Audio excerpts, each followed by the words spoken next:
मित्रांनो, वारी म्हणजे फक्त पावलांनी चाललेला प्रवास नाही, ती मनाला विठ्ठलाकडे घेऊन जाणारी पवित्र वाट आहे.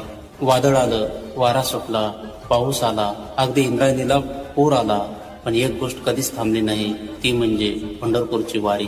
कारण वारकरी फक्त रस्त्यावर चालत नाही, तो पांडुरंगावर असलेल्या श्रद्धेवर चालतो. चालून चालून वारकऱ्याच्या पायाला फोडं येतात, अंग भिजतं, शरीर थकतं, पण ओठावर एकच नाम, विठ्ठल विठ्ठल.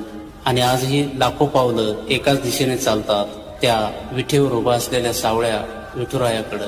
आणि हे वारकरी पांडुरंगाच्या दारी स्वतःच्या इच्छा अपेक्षा घेऊन जात नाहीत, स्वतः समर्पण घेऊन जातात. म्हणूनच त्यांच्या ओठावर पांडुरंगाचं नाम आणि चेहऱ्यावर समाधान असतं.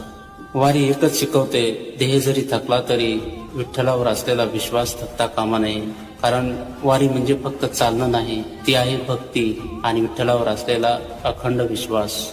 राम.